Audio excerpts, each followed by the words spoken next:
BJP జాతీయ manifesto కమిటీలో తెలుగువారికి మొండిచేయి మిగిలింది. రాజ్నాథ్ సింగ్ చైర్మన్ గా 27 మందితో బీజేపీ జాతీయ మేనిఫెస్టో కమిటీని అధిష్టానం ప్రకటించింది. అయితే తెలుగువారికి కమిటీలో చోటు దక్కలేదు. తెలుగువారికి అవకాశం ఇవ్వకపోవడం రాజకీయ వర్గాల్లో సర్వత్రా చర్చకు దారితీస్తుంది.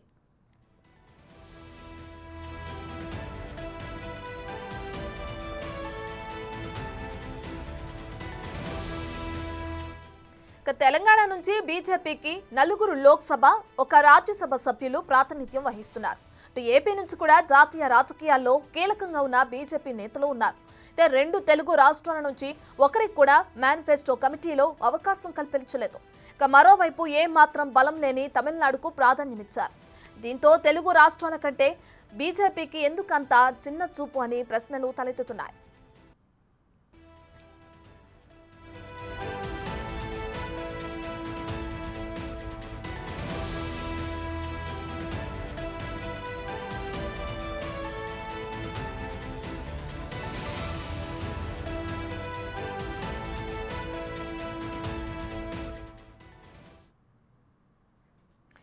ఇదే అంశానికి సంబంధించి మరింత సమాచారాన్ని మా ప్రతినిధి శివ ఢిల్లీ నుంచి అందిస్తారు. సో శివ, ఇప్పటికే బీజేపీ జాతీయ మేనిఫెస్టో కమిటీలో తెలుగువారికి అసలు చోటు దక్కలేదని కూడా అర్థమవుతుంది. అయితే దీనికి సంబంధించిన డీటెయిల్స్ ఏ విధంగా ఉన్నాయి అంటే చూసుకుంటే తెలంగాణ నుంచి ఇప్పటికే బీజేపీకి సంబంధించి 4 లోక్సభ ఉన్నారు, 1 రాజ్యసభ సభ్యులు కూడా ప్రాతినిధ్యం వహిస్తున్నారు. అయితే ఎందుకు 2 తెలుగు రాష్ట్రాలను కూడా ఎటువంటి లీడ్ ఇవ్వలేదు అని కూడా చెప్పుకోవచ్చు. తమిళనాడుకి ఎక్కువ అవకాశం కూడా కల్పించడం మనం చూస్తున్నాం. ఓవరాల్ గా దీన్ని ఎలా చూడొచ్చు అంటారు శివ? బీజేపీ జాతీయ మేనిఫెస్టో కమిటీని ప్రకటించింది. 27 మంది సభ్యులతో, అంటే చైర్మన్, కన్వీనర్, కో కన్వీనర్లుగా కేంద్ర మంత్రులను నియమించారు. చైర్మన్గా కేంద్ర రక్షణ శాఖ మంత్రి రాజ్నాథ్ సింగ్, అలాగే కన్వీనర్గా రాజ్నాథ్ సింగ్ ఉత్తరప్రదేశ్ నుంచి, కన్వీనర్గా కేంద్ర ఆర్థిక శాఖ మంత్రి నిర్మలా సీతారామన్ తమిళనాడు నుంచి, మరోవైపు పీయూష్ గోయల్ మహారాష్ట్ర నుంచి. వీరికి ముగ్గురికి కూడా అవకాశం కల్పించారు. కో కన్వీనర్గా ఉన్నారు. మిగతా 24 మంది మెంబర్స్గా ఉన్నారు. కమిటీ మేనిఫెస్టో కమిటీ మెంబర్స్గా ఉన్నారు. దాంట్లో మొత్తం ఈ 27 మందిలో కూడా ఒక్కొక్క రాష్ట్రానికి సంబంధించి 4కి, 5కి, 3కి అవకాశం కల్పించారు. ప్రధానంగా చూసుకుంటే ఈ 15 రాష్ట్రాలకు మాత్రమే దీంట్లో అవకాశం కల్పించారు. ఇటు తెలుగు రాష్ట్రాలకు సంబంధించి తెలంగాణ కానీ ఆంధ్రప్రదేశ్ సంబంధించి ఏ ఒక్కరికి కూడా దీనిలో స్థానం కల్పించలేదు. ఇటు తెలంగాణ నుంచి 4 లోక్సభ, 1 రాజ్యసభ, అంటే ఉత్తరప్రదేశ్ నుంచి ప్రాతినిధ్యం వహిస్తున్నప్పటికీ కూడా తెలంగాణకు చెందిన వ్యక్తి కాబట్టి లక్ష్మణ్, మొత్తం 5 ఎంపీలుగా ఉన్నారు. 1 రాజ్యసభ, 4 లోక్సభ ప్రాతినిధ్యం వహిస్తూ ఉన్నారు. ఇటు ఆంధ్రప్రదేశ్ సంబంధించి సీనియర్ నేతలు ఉన్నప్పటికీ కూడా లోక్సభ స్థానాలు కానీ ఇటు అసెంబ్లీకి లేనప్పటికీ కూడా మొదటి నుంచి జాతీయ రాజకీయాల్లో కీలక పాత్ర పోషిస్తున్నారు ఏపీకి సంబంధించిన వాళ్ళు కూడా. మొత్తంగా చూసుకుంటే అంటే 2 తెలుగు రాష్ట్రాలకు కూడా మొండి చేయి చూపించడంతో కొంత రాజకీయ వర్గాల్లో చర్చ కొనసాగుతోంది. ఈ అంశం చర్చనీయాంశమైంది.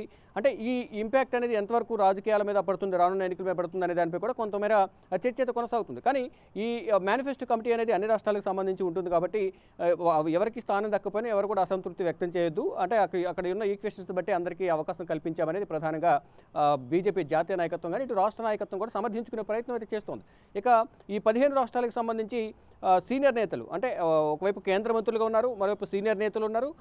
బీజేపీ పాలిత అస్సాం కానీ, ఛత్తీస్గఢ్ కానీ, మధ్యప్రదేశ్ ఈ 3 రాష్ట్రాలకు సంబంధించిన ముఖ్యమంత్రులు కూడా ఈ మేనిఫెస్టో కమిటీలో అవకాశం కల్పించారు. ఇక ఇతర కేంద్ర మంత్రులు కూడా ఇటు కేరళకు సంబంధించి కాంగ్రెస్ పార్టీ సీనియర్ నేత యాంటోనీ కుమారుడు అనిల్ యాంటోనీకి ఈ మేనిఫెస్టో కమిటీలో స్థానం కల్పించారు. అంటే తండ్రి కాంగ్రెస్లో ఉన్నారు, కుమారుడు బీజేపీలో ఉన్నారు. అనిల్ యాంటోనీ బీజేపీలో ఉన్న నేపథ్యంలో అనిల్ యాంటోనీకి మేనిఫెస్టో కమిటీలో అవకాశం కల్పించారు. అంటే 15 రాష్ట్రాలకు సంబంధించి 27 మందికి దీనిలో అవకాశం కల్పించారు. కానీ తెలుగు రాష్ట్రాలకు అవకాశం కల్పించలేదనేది ప్రధానంగా చర్చ అయితే కొనసాగుతుంది. అంటే ఏపీలో ఉమ్మడి అంటే 3 పార్టీలు కలిసి వెళ్తున్నాయి, అక్కడ ఏమైనా ఇంపాక్ట్ చూపిస్తుందా?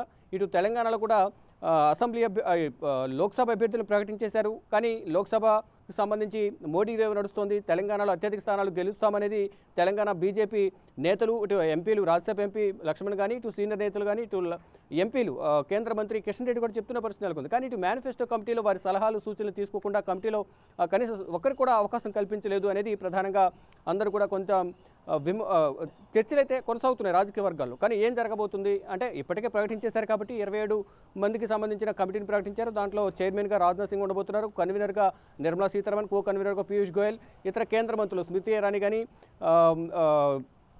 ధర్మేంద్ర ప్రధాన్ ఇలా సీనియర్ నేతలు ప్లస్ కేంద్ర మంత్రులు వీరందరూ కూడా ఈ కమిటీలో మెంబర్స్గా ఉన్నారు. మొత్తంగా చూసుకుంటే ఈ మేనిఫెస్టో అమలు తీరుతెన్నులకు సంబంధించి కానీ మేనిఫెస్టో విధి విధానాలకు సంబంధించి కూడా వీరందరూ నిర్ణయం తీసుకునే అవకాశం కనిపిస్తుంది. వీరు చర్చించిన తర్వాత నివేదికను ప్రధానమంత్రి నరేంద్ర మోడీకి పంపిస్తారు. పంపించిన తర్వాత ఉన్నత స్థాయిలో వారు కేంద్ర హోంమంత్రి అమిత్ షా కానీ జేపీ నడ్డా ప్రధానమంత్రి వీరు దానిపై నిర్ణయాలు తీసుకునే అవకాశం అయితే ప్రధానంగా కనిపిస్తుంది. మొత్తంగా చూసుకుంటే తెలుగు రాష్ట్రాలకు మొండి చేయి చూపించారని ప్రధానంగా రెండు తెలుగు రాష్ట్రాలు తీవ్ర చర్చనీయాంశం అయితే చర్చ అయితే కొనసాగుతోంది.